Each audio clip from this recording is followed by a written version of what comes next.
su Biblia en la carta del apóstol Pablo a Tito, en el capítulo número 3. Carta del apóstol Pablo a Tito. Carta de Pablo a Tito, capítulo número 3.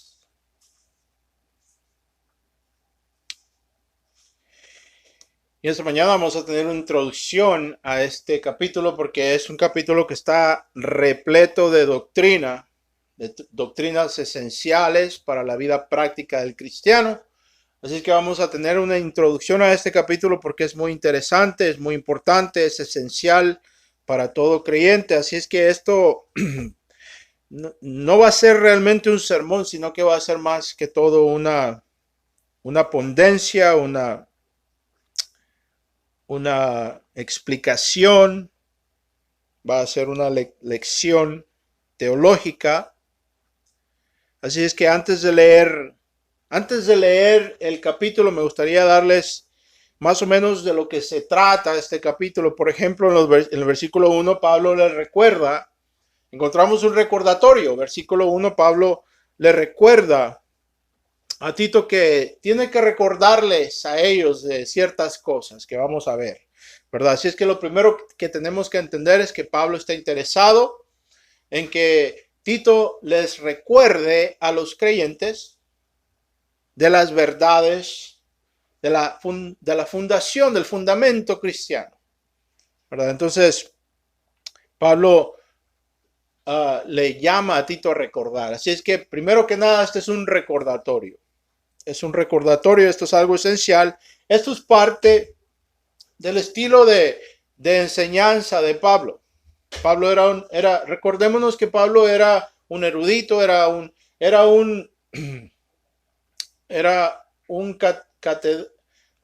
uno que daba, era un maestro, era un académico, ¿verdad? Pablo era académico, era un maestro. Pablo era un rabí, Pablo era un maestro de la ley que había crecido a los pies de Gamaliel en Jerusalén. Había sido entrenado como maestro de la ley. Pablo tiene ciertas tendencias helénicas, que quiere decir que tenía influencia griega, porque acordémonos que Pablo nació en la ciudad de Tarsos, ¿verdad? En lo que se conoce en aquel tiempo como Asia Menor, y fue un hombre que fue educado, altamente educado. Muchos historiadores y catedráticos y profesores de historia y teología consideran a Pablo como uno de los grandes intelectos de su tiempo. Así es que Pablo era un hombre muy práctico y su estilo de enseñanza era la repetición. Si leemos sus epístolas y las examinamos, vamos a encontrar elementos en común. Ciertos elementos que se siguen repitiendo en sus enseñanzas. Pablo era un hombre que le encantaba la repetición. Esto es algo que proviene de su herencia hebrea. La clave del aprendimiento, como lo vemos en la palabra de Dios, es la repetición. La repetición, ¿verdad? Y hay quienes que digan, hermano, pero es que a mí me aburre.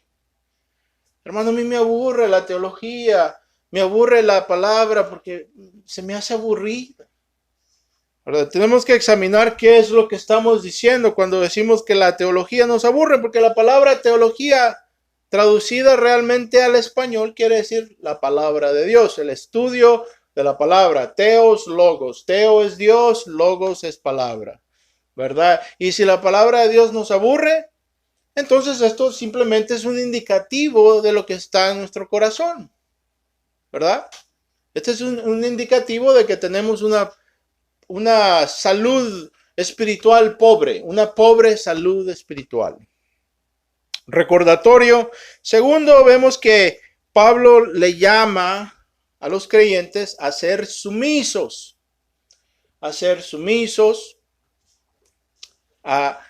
someternos a los gobiernos que Dios ha establecido sobre la tierra. es un llamado a vivir en paz, a vivir de una manera callada, una manera sumisa, a obedecer la ley, a someternos a los gobiernos, haciendo el bien. Ahora tenemos que entender, ¿verdad?, que tenemos que usar el discernimiento, porque obviamente también la palabra nos enseña a que tenemos que vivir una vida de santidad.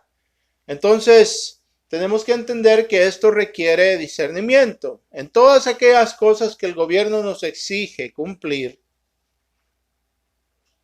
siempre y cuando no nos exija quebrantar la ley de Dios, tenemos que obedecer. E incluso pagar impuestos, aunque sean injustos.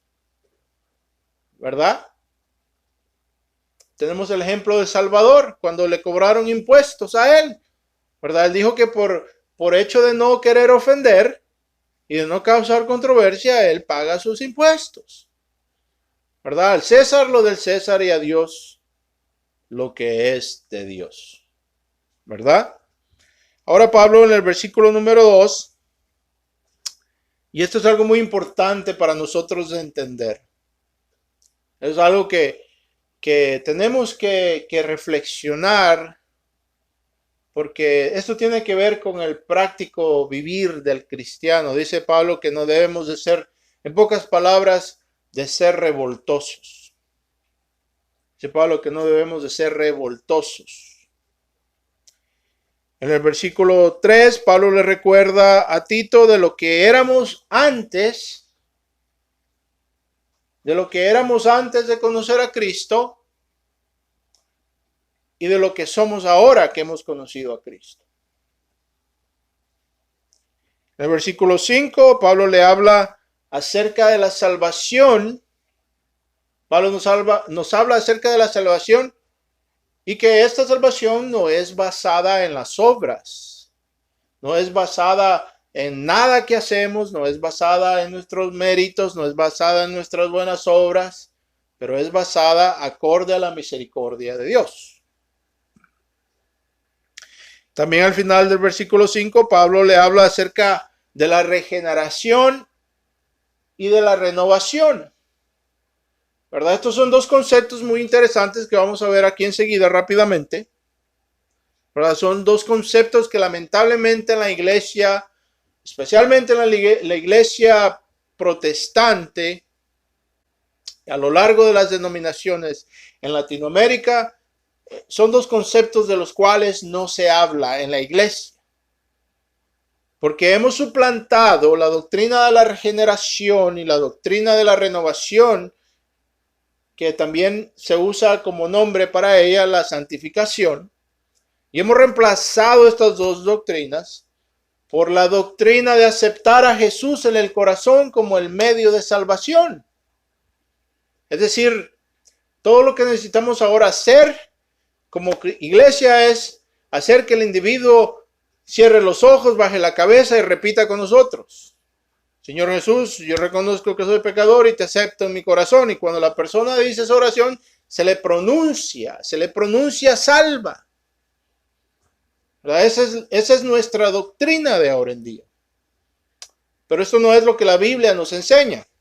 Es decir, que Pablo le recuerda a Tito de estas dos grandes e importantes doctrinas: la regeneración y la renovación. En el versículo 6, Pablo nos habla acerca de la unción del Espíritu Santo. ¿Verdad? Tenemos que tener cuidado cuando escuchamos esta palabra unción, que no tomemos nuestro concepto que nos han enseñado erróneamente de lo que significa ser ungido del Espíritu Santo y lo impongamos en el texto. Así que en lugar de eso, lo que tenemos que hacer es preguntarnos qué es lo que Pablo quiere decir. ¿A qué se refiere con la unción del Espíritu Santo? Y más importante aún, ¿qué son las implicaciones de haber sido ungido por el Espíritu Santo? Es decir, ¿cuál es el efecto del Espíritu Santo que cuando es derramado sobre el creyente? Pablo ha estado hablando acerca de eso. Por ejemplo, este pensamiento empieza en el capítulo número 2, al final del capítulo 2, empezando en los versículos 10 hasta el final. Cuando Pablo nos habla acerca de la gracia de Dios que está activa, enseñándonos a renunciar a la maldad. Ahora, en el versículo número 7, Pablo nos habla acerca de la justificación por la gracia de Dios. Es otro concepto que es muy importante en la iglesia. ¿Qué significa cuando decimos que hemos sido justificados? ¿Verdad? Hay mucha confusión en la iglesia acerca de este tema. Hay mucha confusión porque algunos entienden cuando hablamos de la justificación y cuando decimos Dios nos ha justificado, pensamos acerca de algo que Dios nos da, pero nos lo da en las bases de prueba. Es decir, vas a ser justificado por medio de la fe siempre y cuando te sigas portando bien. Es lo que entendemos. Pues la justificación significa que Dios nos ha hecho aptos ante su presencia, nos ha perdonado, ya no hay ninguna acusación en contra de nosotros. Pero el concepto que se tiene de la justificación a lo largo de las iglesias es que esto es algo condicional, es decir, que es algo que va a permanecer siempre y cuando nosotros busquemos la santidad. Pero esto es algo erróneo. Es algo erróneo porque lo que estamos diciendo en pocas palabras es que seremos salvos si nos portamos bien. Pero lo que la palabra de Dios nos enseña es que es al revés. Es al revés.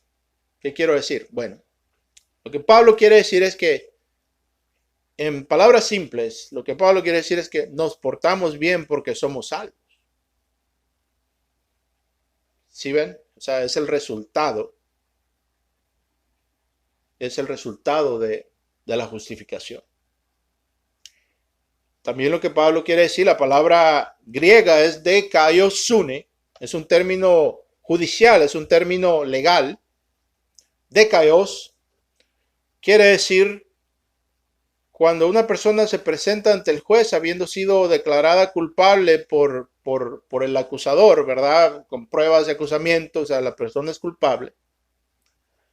Pero el juez le declara a esa persona inocente.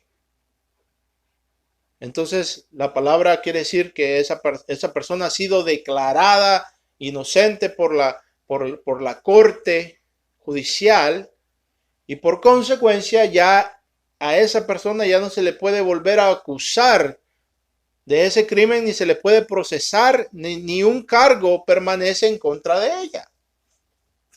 Esa persona está justificada, completamente perdonada.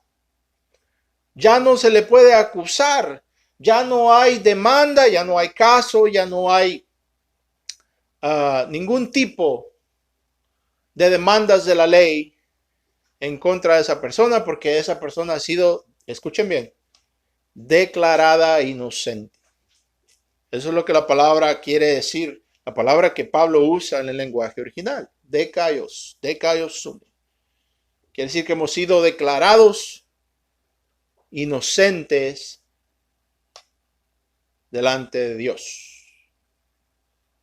Es fantástico porque, bueno, es maravilloso. ¿Por qué? Porque eso quiere decir que al momento que la persona, que el individuo creyó en Cristo, recibió el perdón para siempre de sus pecados.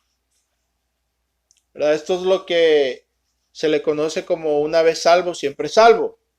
El error que cometemos es que nomás nos enfocamos, ¿verdad? Como hacemos muchos bautistas, nos enfocamos en el una vez salvo, siempre salvo, pero no nos descuidamos de lo que viene con él, ¿verdad? Porque no solamente viene una vez salvo, siempre salvo, sino que también con ello viene la disciplina, de Dios y un corazón nuevo. Entonces, todo aquel que ha sido justificado delante de Dios también está siendo santificado, está siendo corregido a manera de que al final esa persona va a ser preservada por Dios hasta el final. Este es el cristiano verdadero que ha sido perdonado de todos sus pecados. Así es que el cristiano no saca fuerzas de su propia voluntad o de su propia determinación para ser salvo. El cristiano verdadero no saca fuerzas de cuán bueno es él, ¿verdad? Él no mira sus obras, no dice, ay, ahora sí me porté bien, ahora sí hice las cosas bien, barrí mi casa, no me peleé con mi mamá, no me peleé con mi hermano, ¿verdad? Ahora estoy bien con Dios. No, el cristiano verdadero siempre vuelve al fundamento. ¿Cuál es? Hubo uno que vivió una vida perfecta, murió en esa cruz y resucitó por medio del poder del Espíritu Santo y ahora vive y es mi redentor y intercesor. Él es mi sacerdote, mi sumo sacerdote, quien es capaz de salvarme hasta el final. Aleluya, gloria a Dios. ¿Verdad? Esa es la realidad de esa gran doctrina de la justificación. Versículo 8, Pablo le llama a Timoteo a recordar que este es un mensaje digno de toda confianza, digno de toda confianza, y que podemos confiar en este mensaje. Versículos 9 y 10, Pablo le recuerda, versículo 8, Pablo le dice a Timoteo, esto es algo que es digno de confianza, esto es algo que es digno de recordarse. Versículos 9 al 10, Pablo le dice a Timoteo a Tito que le recuerde a no andar discutiendo acerca de evitar el legalismo en la iglesia, ¿verdad? Evitar el legalismo en la iglesia, es decir, el tratar de poner el comportamiento como condición para la salvación. El tratar de poner rituales y doctrinas como condición para ser salvo. Es decir, hermano, si usted no está bautizado, usted no es salvo. Hermano, si usted no habla en lenguas, usted no es salvo.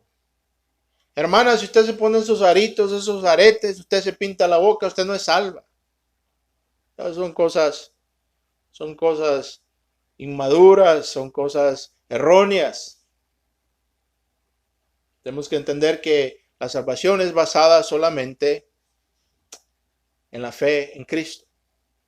Es basada en la obra de Cristo. Si vamos a entrar al cielo va a ser únicamente porque Cristo vino a la tierra, vivió una vida perfecta, murió nuestra muerte y resucitó de entre los muertos y está sentado a la diestra del Padre. Esa es la única razón por la cual vamos a entrar al cielo. Ahora, esto no quiere decir que vamos a vivir como el diablo, no. Simplemente quiere decir que no confiamos en lo bien que debemos de hacer. No confiamos en nuestras obras. Pero las obras más, sin embargo, son requeridas. No para ser salvos, sino que porque somos salvos. Recordémonos que es el güey que estira la carreta, no la carreta al güey. ¿Verdad? Así es que, y al final Pablo nos habla acerca de aquellos que llegan a la iglesia, que escuchan y creen por un tiempo, pero abandonan la fe. ¿Qué quiere decir? ¿Que se pierda la salvación? No, simplemente que nunca fueron salvos. Pero un individuo puede llegar a creer, puede llegar a entender, puede llegar a caminar en la iglesia por algún tiempo, pero la evidencia de que nunca fue salvo es que se retira, que se va. La evidencia que no es salvo es que es terco, es desobediente, no se somete a la doctrina. Esa es evidencia de que no ha conocido a Dios. Entonces, Pablo le dice a Tito que él tiene que desechar a esas personas después de haberlos amonestado, ¿verdad? Tiene que excomunicarlos, de sacarlos de la iglesia, porque son individuos problemáticos que causan división en la iglesia. Es algo que ahora en día no se practica, la disciplina en la iglesia.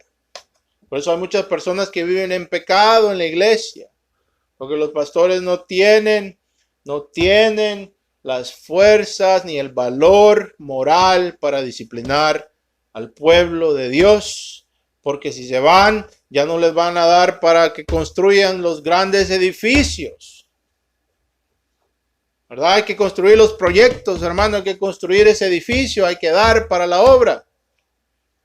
Así que anteponemos lo físico por lo espiritual, sin entender que el edificio que a Dios le place no es el edificio que está hecho de cemento y varillas de hierro y láminas. Y bueno, que la gloria de Dios se manifiesta en la condición espiritual, en el edificio espiritual, cuál es la vida de aquellos que están abajo, que están bajo nuestra tutela.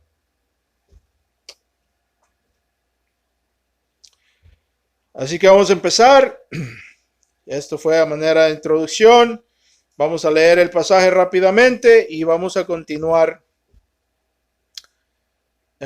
con este análisis del capítulo 3. Simplemente vamos a tratar con los 3 primeros versículos. Recuérdales, dice Pablo, versículo 1.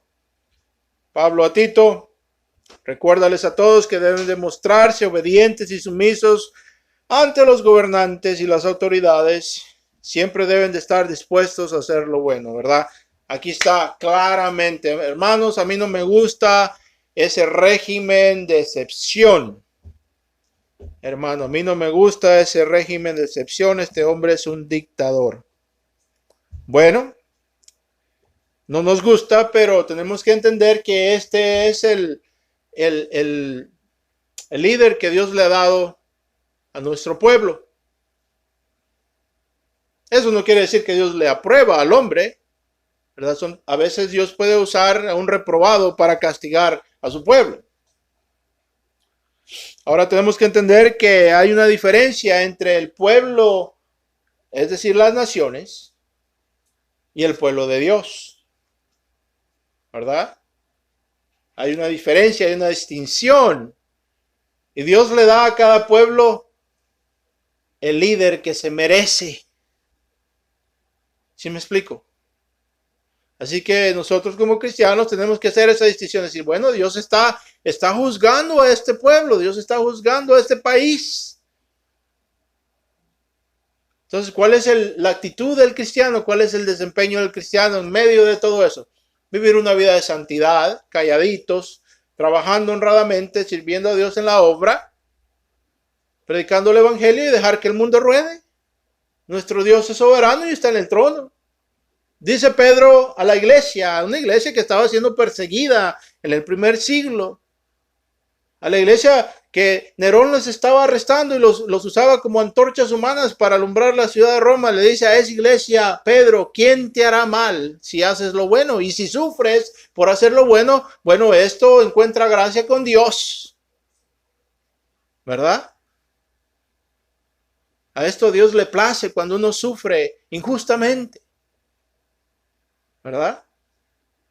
Ni Pablo, ni Pedro, ni Juan, ninguno de los apóstoles le dice a la iglesia, no, ustedes se tienen que armar en armas y tienen que protestar y tienen que ir a las calles a hacer una reforma social. Esta no es la meta de la iglesia. La meta de la iglesia es vivir una vida de santidad, una vida callada, una vida humilde, para la gloria y la honra de Cristo, predicando el evangelio. Aunque hay momentos en la historia que hemos visto que eso nos va a causar persecución, pero eso es sufrir por causa de la justicia, no como revoltosos ni desobedientes a la ley. ¿Verdad? Tenemos que entender entonces que en la providencia de Dios, Tenemos los líderes que Dios quiere que tengamos. Tenemos los líderes que Dios quiere dar a un pueblo. Muchas veces esos líderes son dictadores porque el pueblo se lo merece. Versículo 2, Pablo nos dice: a no hablar mal de nadie, sino a buscar la paz y ser respetuosos, demostrando plena humildad en su trato con todo el mundo. Escuchen bien, dice, a no hablar mal de nadie. ¿Qué quiere decir esto?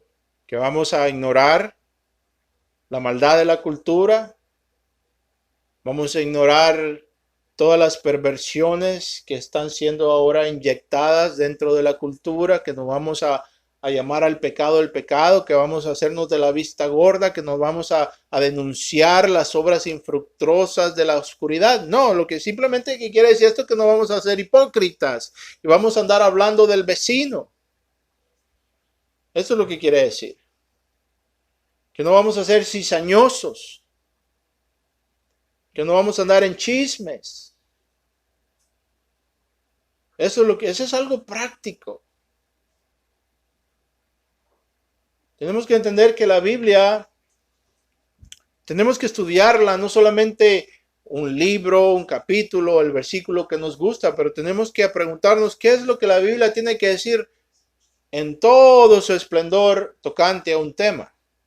Es decir, que Pablo nos está diciendo que no debemos de denunciar o criticar el pecado. No, simplemente lo que debemos de hacer en este caso es evitarnos de andar hablando mal de la gente, promoviendo chismes. Eso es lo que Pablo quiere decir. Que debemos de estar caminando en humildad, sin causar problemas, ¿verdad? Hay gente que le gusta causar problemas, tienen una lengua que no descansa, no están contentos y no están en el chisme.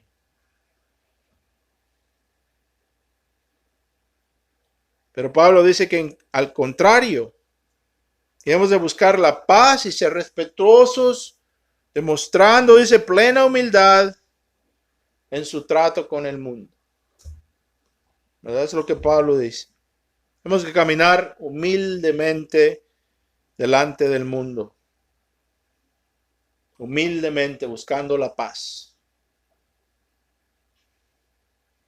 Ahora, en aquellos casos, cuando tenemos que hablar acerca de la maldad que este mundo promueve ahora en día, ¿verdad? El derribo de las barreras que Dios ha puesto.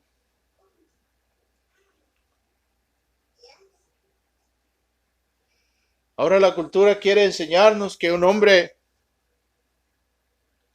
puede decir que él, si a él le place, un hombre puede decir que él es una mujer y una mujer puede decir que él es un hombre, que ahora la persona puede escoger qué género quiere ser y que esto está bien porque esto es ahora libertad.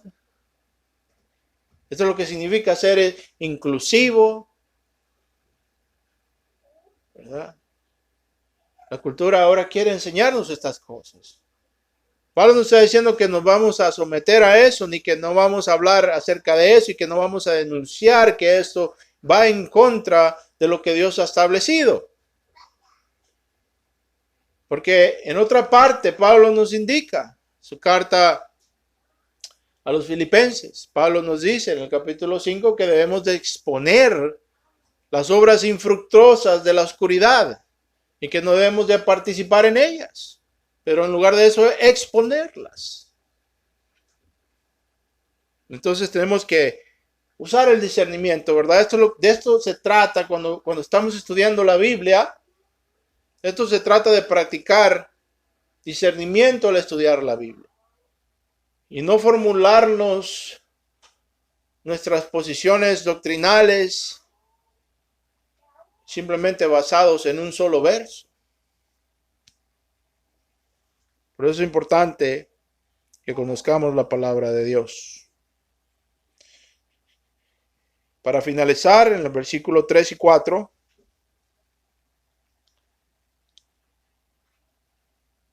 3, 4 al 5, Pablo nos habla acerca de lo que antes éramos.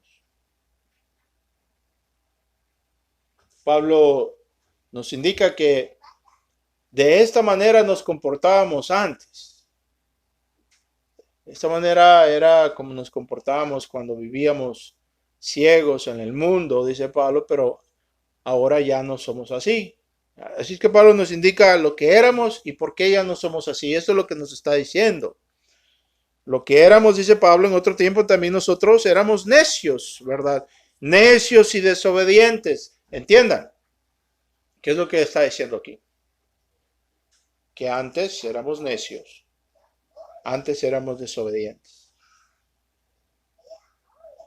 Entonces, lo que esto nos está indicando es que ahora ya no somos así ni debemos de ser así. Esto es lo que Pablo está diciendo. Dice, porque en otro tiempo también nosotros éramos necios y desobedientes y estábamos descarriados y éramos esclavos de todo género de pasiones y placeres. ¿Qué quiere decir? Bueno, quiere decir que antes no teníamos el poder para dejar de hacer esas cosas. Que antes esa era nuestra naturaleza. Eso era lo que nos gustaba. Que eso era lo que nos gustaba hacer y no podíamos parar porque eso era lo que a nosotros nos gustaba y deseábamos en nuestro corazón, pero ahora como ya no somos así porque Dios nos ha cambiado, porque ahora ya somos una nueva criatura, como le dice Pablo a los Corintios. A la segunda de Corintios, en el capítulo 5, versículo 17, Pablo nos dice que todo el que está en Cristo ahora es una nueva creación, una nueva criatura. Que lo viejo ha pasado y lo nuevo ha llegado. Entonces, tenemos que entender que todo aquel que realmente es un cristiano verdadero, le ha sucedido algo adentro de su ser. Ha habido un cambio, ha tomado lugar adentro de esa persona. Y aunque esa persona permanece susceptible a la tentación y susceptible al pecado, ya el deseo y la inclinación de su corazón ya no es hacia el pecado, sino que hacia la santidad. Entonces esto tiene que servir a la iglesia como un indicativo de lo que debemos de ser y como un ejemplo para examinarlos de lo que somos. Esto es una manera de medirnos a nosotros mismos, ¿verdad? De autoexaminarnos. ¿Qué es lo que me apasiona? ¿Qué es lo que a mí realmente me apasiona? ¿Qué es lo que amo? ¿Qué es lo que ocupa mi corazón? ¿Qué es lo que realmente me apasiona? ¿Por qué? Porque el Señor Jesús nos dice él mismo que donde nuestras pasiones y nuestras afecciones se encuentran, ahí estará nuestro corazón. Donde está tu tesoro, ahí está tu corazón. Entonces esto nos debe de servir como una manera como una regla de medición. Porque esto era lo que éramos, dice Pablo, en otro tiempo. Entonces Pablo aquí asume en lo que nos está enseñando que ya no es así. Eso es simplemente, si me explico, eso es lo que está diciendo. que ya no es así. Éramos, es tiempo pasado, en el presente ya no somos de esa manera y nos da la razón. ¿Por qué es esto así? En el versículo 4 nos dice, pero cuando se manifestaron la bondad y el amor de Dios, nuestro Salvador, Él nos salvó no por nuestras propias obras de justicia, sino por su misericordia. ¿Verdad? Esa palabra ser salvo es una palabra muy interesante porque abarca muchas cosas, muchas dimensiones. La pregunta que nos hacemos, que debemos de hacernos es, ¿de qué nos salva? ¿De qué nos salva Dios? ¿Y para qué nos salva? Esa es la pregunta. ¿De qué nos salva y para qué nos salva? Dios nos salva, primero que nada, de su ira santa. Dios nos salva de su ira santa. Dios nos salva del poder del pecado. Y nos salva para placer de Él, primero que nada. Y para que le sirvamos a Él. ¿Verdad?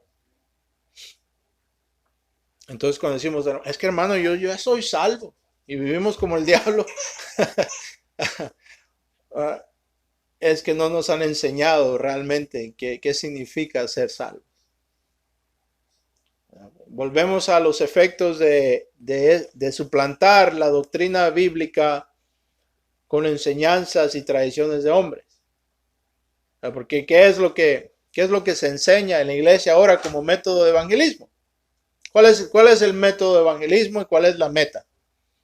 Bueno, el método de evangelismo es decirle a la persona que es pecador, ¿verdad? En Romanos 3:23, ¿verdad? Porque todos hemos pecado, hemos caído en la gloria de Dios. Y todo el mundo va a decir, claro, sí, yo soy pecador. Todo el mundo, hasta el diablo reconoce que es pecador. ¿Verdad? Y luego nos vamos a Romanos 10, que todo el que confiesa a Cristo como Señor será salvo. ¿Verdad? Entonces, interpretamos que eso es lo que quiere decir, es que tenemos que reconocer que somos pecadores y luego la cura es recitar una oración y ya la recitamos y bueno, presto, barabín, barabún, ahora ya estás adentro del reino porque ya usted dijo esa oración, hermano, la oración del pecador y ahora ya usted ya es miembro de la iglesia de Cristo, aleluya. ¿Verdad? Y lo que esta metodología ha producido en la iglesia es un montón de falsos conversos. El otro método que es, veo esa mano, esta es la hora de la salvación, levante su mano, hermano, pase al altar, aproveche ahorita, ahora es el día. Y entonces, en lugar de llamar a la persona a venir a Cristo y arrepentirse, en lugar de llamar a la persona a venir a Cristo en fe y arrepentirse, lo que hacemos es que los llamamos aquí enfrente al altar y les decimos de que el hecho que vienen aquí al altar y oran con nosotros, eso es la puerta a la salvación.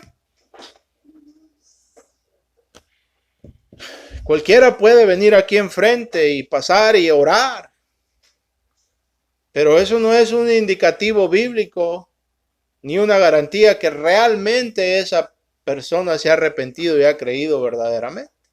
Y alguien dirá, hermano, pero es que yo así fue salvo. No, hermano. Usted fue salvo porque a pesar de toda esa mala metodología, en algún punto usted escuchó el evangelio y entendió que Cristo salva. Así que usted fue salvo a pesar de esa mala metodología. Y la meta que tenemos como evangelistas ahora no es la gloria de Cristo,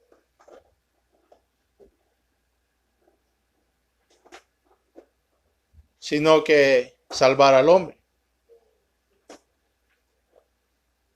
Y alguien dirá, bueno, ¿qué hay de malo en eso, hermano? Querer salvar al hombre y tener eso como meta. Bueno, no hay nada malo en eso, en sí mismo, pero se convierte en algo malo cuando eso es nuestra meta. Tenemos que entender que la meta del evangelismo es traer a Cristo la recompensa de su sacrificio.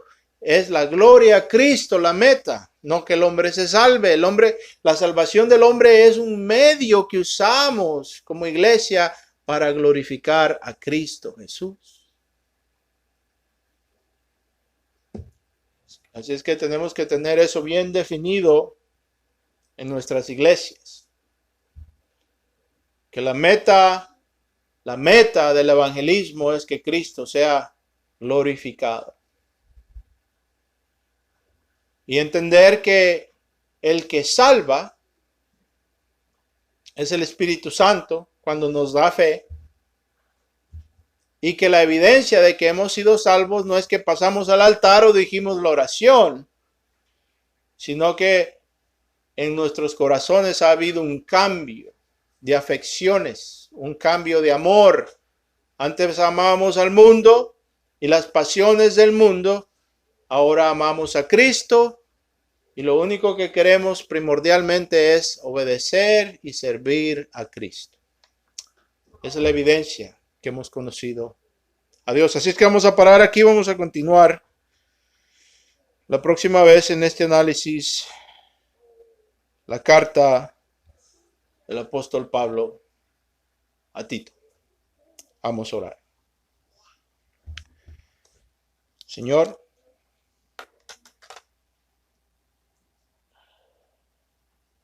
no soy digno de ti, Señor.